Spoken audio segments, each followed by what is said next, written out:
Suggestion cinéphile de l'Odyssée. Aujourd'hui, la suggestion cinéphile numéro 190, 190 et presque 200. Et cette suggestion, elle est consacrée à un film qui est considéré par beaucoup de gens comme non seulement un chef-d'œuvre, mais l'un des tout meilleurs Hitchcock, puisqu'il s'agit de Vertigo, Sueur froide en français, mais on l'appellera Vertigo parce que c'est tout à fait universel, Vertigo. Et ce film date de 1958. Alors plusieurs choses à dire. D'abord qu'il prend place dans la rétrospective hommage que l'on organise à l'Odyssée jusqu'au 11 janvier à Alfred Hitchcock, pour rendre hommage à Alfred Hitchcock, pardon. Et donc Vertigo est un des fleurons de cette rétrospective. Le film date, je l'ai dit, de 1958. Hitchcock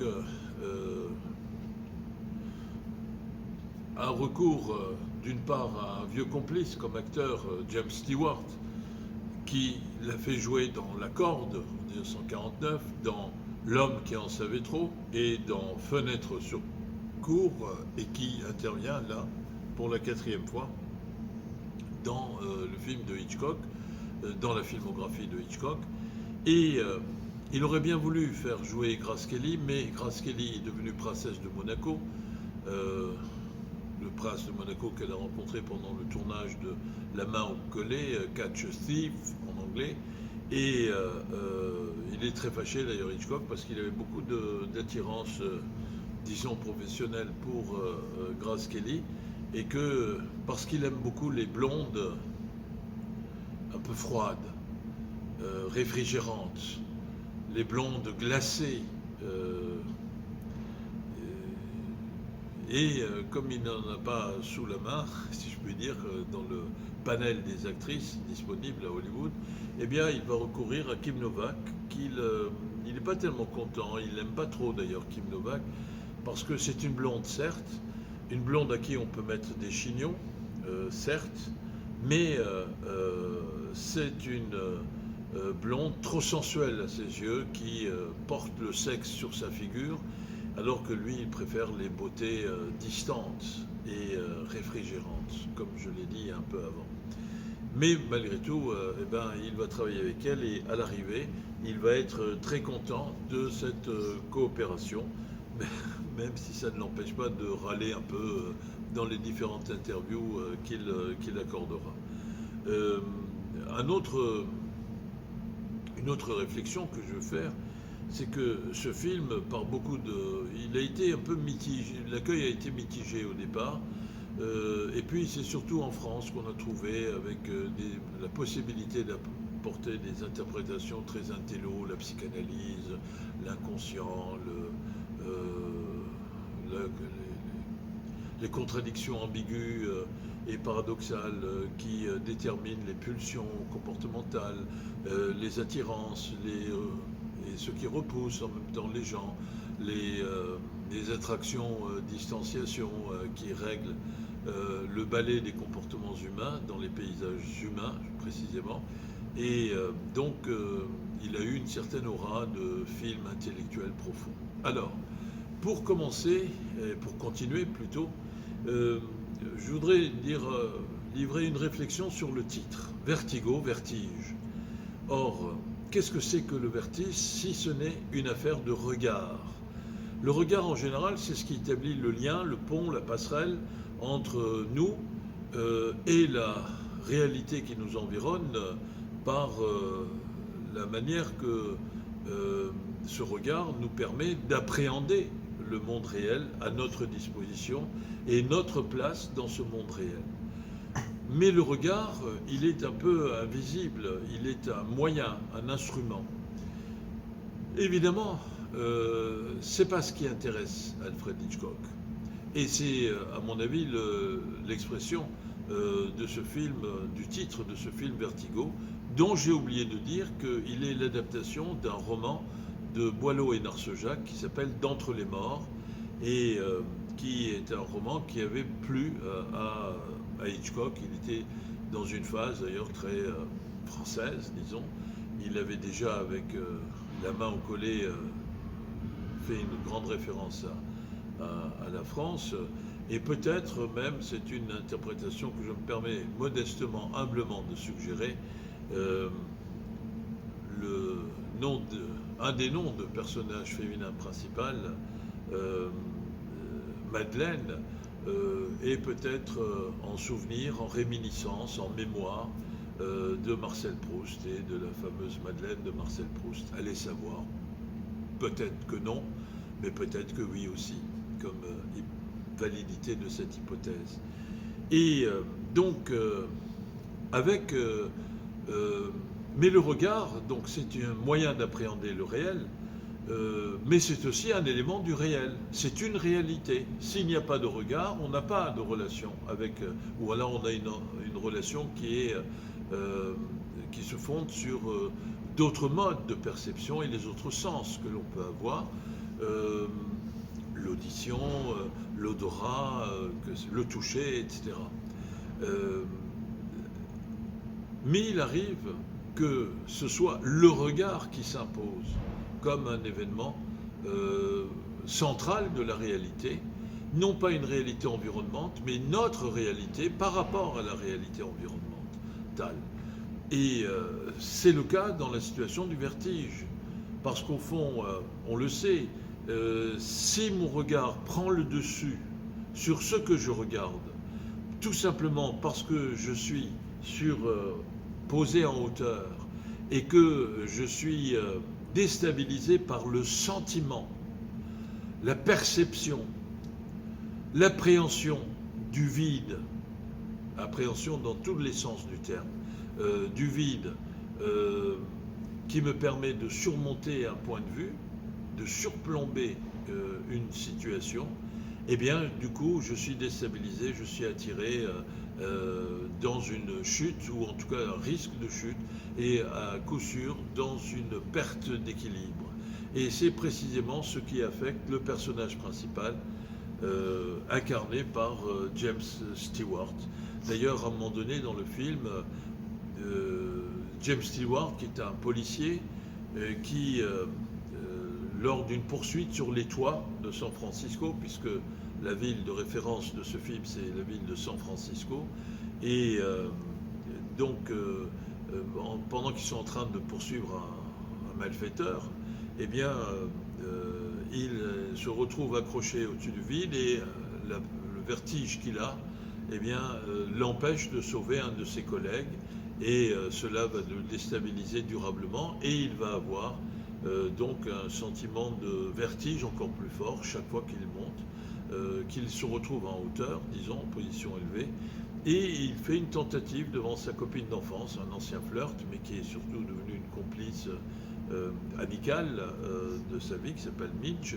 Eh bien, il monte sur une chaise à l'intérieur de son appartement, mais malheureusement, les ruses de l'inconscient, cette chaise, il l'a placée juste au rebord d'une fenêtre, de son appartement qui est situé en hauteur, et quand il monte sur cette chaise, il ouvre les yeux, il voit que tout va bien, jusqu'au moment où il se retrouve en train de voir, au-delà de la fenêtre, le vide, puisque l'appartement est situé en hauteur.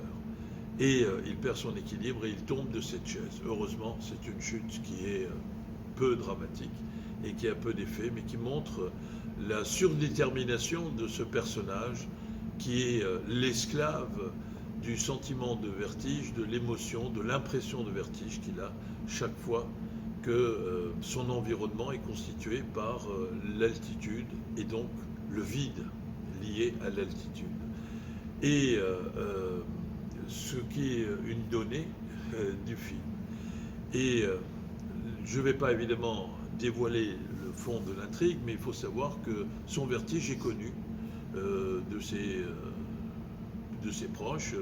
Et parmi ses proches, il y a un ancien ami de classe qui va utiliser son vertige, le vertige du personnage de James Stewart, dont je vous prie de m'excuser parce que j'ai oublié le prénom dans le film, eh bien, il va l'utiliser pour faire une opération pas très enfin, malveillante au profit de ses propres intérêts. Cet ami du personnage de James Stewart. Et de la sorte, le vertige va devenir une clé de voûte, en quelque sorte, un élément central, organique, qui va conduire ou contribuer à conduire la progression du récit, c'est-à-dire qui va constituer le nœud, et quand je dis nœud, c'est évidemment pour faire allusion à une figure d'interpénétration et de complexité, le nœud de l'intrigue qui est à l'œuvre dans ce film. Alors, comme dans les autres films de Hitchcock, il y a le thème du double qui se retrouve, et du double en même temps qui se décline là à travers le chiffre de 3. Il y a la femme de cet ami qui s'appelle Madeleine, qui incarnée par Kim Novak, par cet ami qui utilise le sens, enfin le fait il donne prise, qu'il est prise, que le vertige est prise sur lui, voilà, sur James Stewart. Eh bien, cette femme qui s'appelle Madeleine et qui vit dans un rapport de continuité mémorielle ambiguë, dirais-je, avec la figure passée de son arrière-grand-mère, un personnage qu'on ne voit pas, mais dont on voit des représentations, qui s'appelle Carlotta. Et on verra une représentation de peinture. Et il y a, du coup, dans cette affaire, on voit que ce personnage de Madeleine a un rapport qui est un peu ambigu, complexe, problématique, dirons-nous, avec ce passé. Cette Carlotta, elle est morte folle parce qu'elle vivait avec un homme très riche, mais en union libre. Elle était fille-mère de cet homme riche, et on va lui enlever son enfant, et elle vivait dans les années, enfin milieu du 19e siècle. Et donc elle va finir par se suicider. Et cette Madeleine, eh bien, a une attirance pour cette figure passée. Elle va aller dans un musée, parce qu'au passage, on va découvrir évidemment les grands éléments structurants de la ville de San Francisco, le fameux pont, évidemment, le musée de San Francisco, où se rend le personnage de Madeleine pour visionner, enfin regarder, contempler un tableau qui représente justement le personnage de Carlotta avec un bouquet de fleurs à la main. Et comme par hasard, Madeleine va aller visiter, contempler ce tableau au musée, après s'être acheté un bouquet de fleurs qui est identique, presque pareil, donc identique, et là aussi c'est l'histoire du double, c'est-à-dire c'est une copie, une imitation, mais qui ressemble à... Ce n'est pas, mais ça ressemble à... c'est comme la pub d'un alcool, enfin une boisson qui s'appelait Ginny, ça ressemble à l'alcool, ça a le goût de l'alcool, mais ce n'est pas de l'alcool. Voilà, c'est le même et l'autre. Hein. C'est une thématique classique du même et de l'autre qui fait intervenir justement le champ du regard d'une part et de la réminiscence d'autre part. Et donc, elle a posé sur le siège sur lequel elle est assise, Madeleine,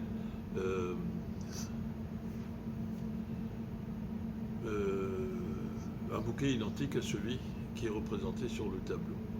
Elle a un comportement visiblement perturbé, et ce film qui est composé lui aussi, donc il y a Madeleine, Carlotta, et la troisième figure de ce dédoublement, c'est Judith, si j'ai bonne mémoire, qui est le sosie de Madeleine, et en même temps la maîtresse, pendant un temps, du vilain ami qui va essayer d'instrumentaliser la peur de vertige de notre personnage James Stewart.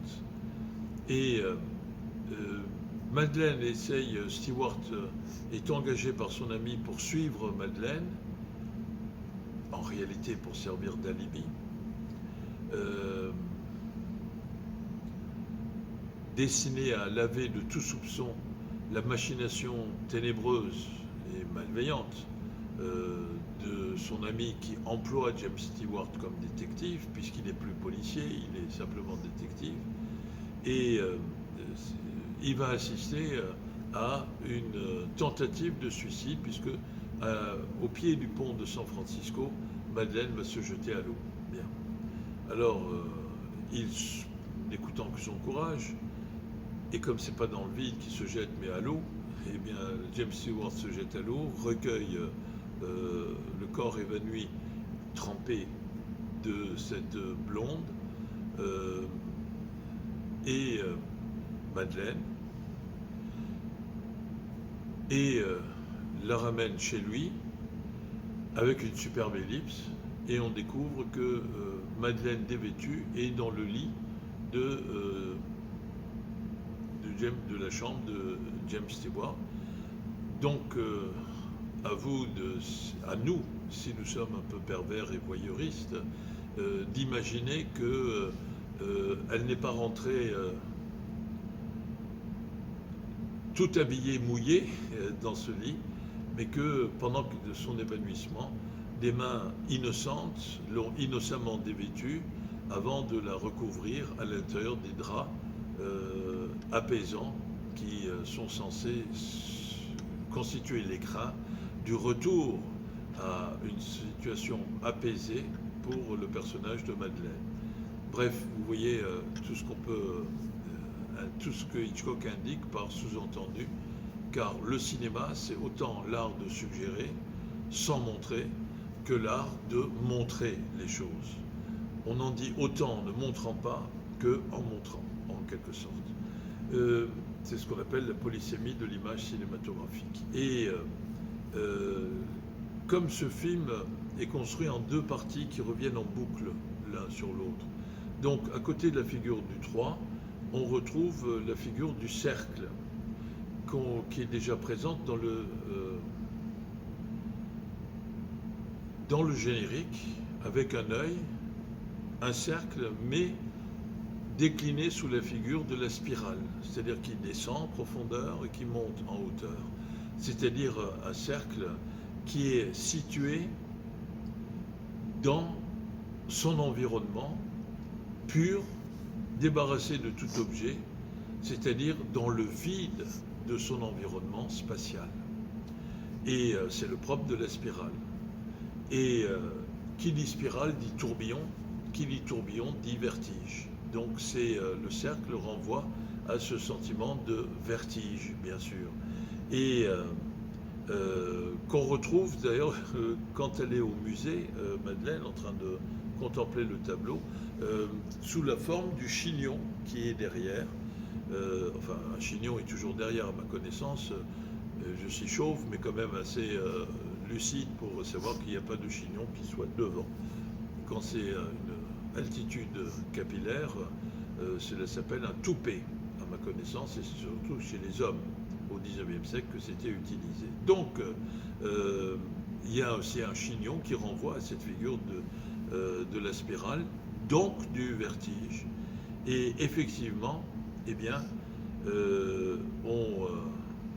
cette figure de la spirale, pardon, eh bien, elle va être au fond le maître de ballet qui conduit la danse des comportements des personnages au sein de l'intrigue du film que propose l'œuvre dénommée Vertigo de Alfred Hitchcock. Et ça va être l'occasion en même temps, cette construction en cercle, de faire en un film deux films. Le personnage de Madeleine meurt en se précipitant justement dans le vide du sommet de la tour d'un monastère du style espagnol aux environs de San Francisco.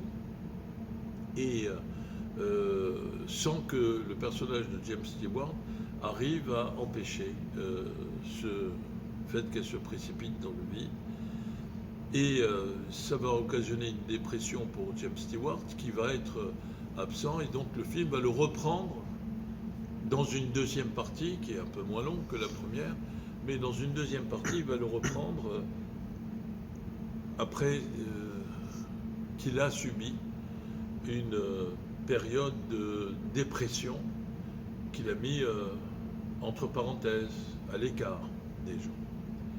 Et à cette occasion, il va découvrir une femme qui est et qui n'est pas en même temps Madeleine, qui lui ressemble beaucoup, qui a un autre comportement, une autre couleur de cheveux, mais et vous voyez que se retrouve déclinée cette thématique de l'apparence qui ressemble, mais qui n'est pas, car une apparence ne peut pas être autre chose qu'une apparence. Donc l'apparence n'est pas l'essence, si vous voulez qu'on se livre à des réflexions philosophiques, et c'est la thématique du même et de l'autre, qui tourne en cercle l'un sur l'autre, dans le cadre d'un véritable cercle vicieux, qui peut engendrer toutes les formes de vertige à partir du moment où un mode de perception et d'appréhension de l'environnement apaisé, maîtrisé, disparaît.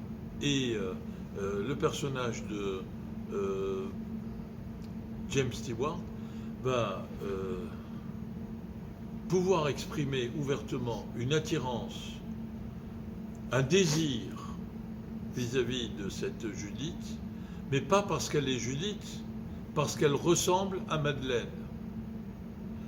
Alors que Madeleine, dont on apprendra que c'était une complice du vilain copain de classe qui avait utilisé comme alibi James Stewart en lui demandant de surveiller, d'enquêter, de jouer au détective sur les comportements et les déplacements de Madeleine, alors que la Judith sosie de Madeleine, elle en passe véritablement pour le personnage de James Stewart. Donc vous voyez que dans le tourbillon vertigineux de ce cercle vicieux, l'une est amoureuse, Judith, l'autre veut se croire amoureux, non pas pour ce qu'est Judith, mais parce que Judith ressemble, parce que Judith est une apparence qui le rapproche de Madeleine, mais qui ne lui permettra jamais de fusionner avec le personnage de Madeleine, pour la seule et simple raison que Madeleine n'est plus de ce monde, du moins d'après l'intrigue du film. Et donc vous voyez qu'il y a une complexité qui est intéressante. Le tout est desservi par une atmosphère, une musique qui est extraordinaire, mais je voudrais juste, du point de vue esthétique, dire que là, Hitchcock va utiliser une figure d'expression cinématographique qui est la figure du travelling compensé. Et donc on revient à la question du regard qui devient l'élément de réalité plutôt que ce qui est considéré et appréhendé par le regard. Qu'est-ce que c'est qu'un travelling compensé ? Eh bien, un travelling, vous le savez, nous le savons, c'est un déplacement de la caméra, en avant, en arrière, à droite, à gauche, mais surtout là, en avant ou en arrière. Et pendant que ce travelling, c'est-à-dire ce déplacement de la caméra, s'exerce, il y a une autre opération qui consiste à jouer sur la focale de l'objectif, c'est-à-dire que quand la caméra, par exemple, avance, eh bien, on fait un zoom, donc travelling avant, à l'intérieur duquel travelling, eh bien, on opère un zoom arrière. Et l'inverse aussi, zoom arrière, pendant lequel on opère un travelling arrière, pendant lequel on opère un zoom avant. Donc, vous voyez que ce travelling compensé, eh bien, va dénaturer par rapport aux habitudes d'appréhension du réel, c'est-à-dire aux habitudes d'appréhension de l'environnement du regard opéré par le regard, eh bien, va troubler le jeu et créer une confusion, tout simplement parce que la façon de regarder est plus un moyen voilé, invisible, mais la façon de regarder est le centre de l'activité du regard. Et ça, c'est quelque chose qui est très très fort. C'est probablement la raison pour laquelle beaucoup de gens considèrent Vertigo comme un chef-d'œuvre. C'est vrai que c'est un chef-d'œuvre dans la mesure où il crée ce sentiment de malaise, ce sentiment de vertige, car le vertige est aussi une façon de malaise, puisqu'on perd son équilibre, c'est parce qu'on est mal par rapport à l'environnement dans lequel on se retrouve, et que ce film a le charme vénéneux d'un poison insidieux qui nous transforme en véritables somnambules complices d'une pérégrination à l'intérieur des affres inconscients, subconscients du personnage de James Stewart, avec au passage une femme belle qui est toujours la même, mais jamais identiquement pareille à elle-même, qui s'appelle une fois Carlotta, qui peut s'appeler Madeleine, ou qui tout simplement est le personnage de Judith, qui est manipulé, instrumentalisé, utilisé pour devenir le sosie de nos fantasmes. Et fantasme renvoie à fantaisie, fantasia, qui en grec ancien signifie la puissance de créer des images, la faculté de créer des images.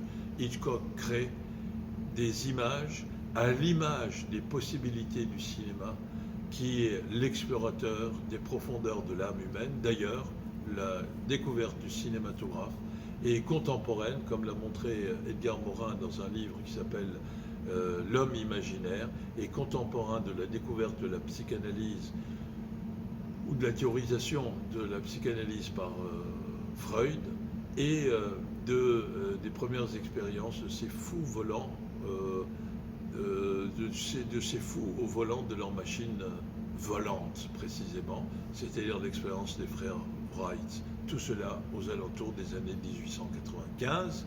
C'est la raison pour laquelle vous n'avez qu'une seule chose à faire, chers amis spectatrices et spectateurs, c'est de courir voir les films d'Alfred Hitchcock, et parmi ces films, notamment Vertigo, ou cela, dans ce qui est, je l'espère, votre salle de cinéma préférée, l'Odyssée. Poil au nez. À très bientôt. Merci. Au revoir.